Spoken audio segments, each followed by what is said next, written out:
சிவ சிவ திருச்சிட்டம்பலம். நம் தமிழ்நாட்டிற்கே உரிய இனிமையான காலை உணவு எது என்றால் பழைய சாதமும் அதனுடன் சேர்ந்த நீத்தண்ணியும் தான். இந்த பழைய சாதம் உடம்பிற்கு மிகவும் குளிர்ச்சியை தரும், பசியாற்றும்.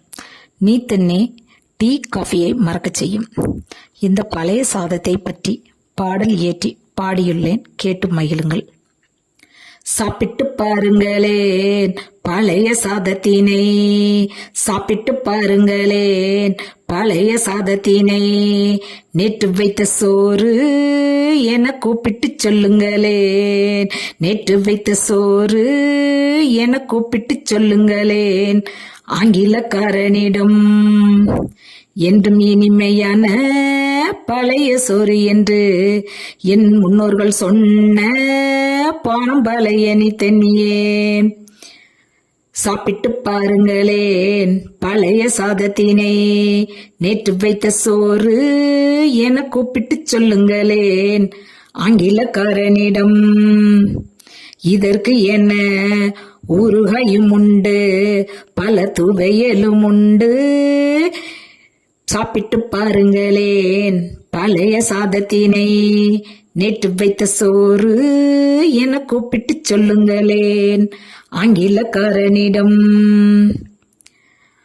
சுவையும் உண்டு ஆரோக்கியமும் உண்டு, வெங்காயம் குளிர்ச்சி தரும், நெல்லிக்காய் இரத்த விருத்தியாகும், எலுமிச்சை பித்தந்தணிக்கும், தேங்காய் குடல் புண்ணாற்றும், பிரண்டை எலும்பை பலப்படுத்தும், நார்த்தை ஜீரணத்தை தூண்டும்.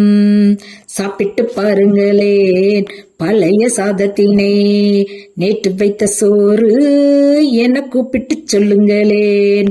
ஆங்கிலக்காரனிடம் என்றும் இனிமையான பழைய சோறு என்று சாப்பிட்டு பாருங்களேன் பழைய சாதத்தினை. எங்கள் முன்னோர்களின் அமிழ்த பானத்தை கூப்பிட்டு சொல்லுங்களேன் அண்டை நாட்டவரிடம். சாப்பிட்டு பாருங்களேன் பழைய சாதத்தினை, நேற்று வைத்த சோறு என கூப்பிட்டு சொல்லுங்களேன். ஆங்கிலக்காரனிடம் என்றும் இனிமையான பழைய சோறு என்று பசியாற்றுவதில் பழைய சோறுதான், உழைப்பாளிகளின் தோழனும் பழைய சாதந்தான். சாப்பிட்டு பாருங்களேன் பழைய சாதத்தினை, நேற்று வைத்த சோறு என கூப்பிட்டு சொல்லுங்களேன். ஆங்கிலக்காரனிடம் என்றும் இனிமையான பழைய சோறு என்று என் முன்னோர்கள் தந்த பானம் இந்த நீத்தண்ணியே. அமிழ்தம்.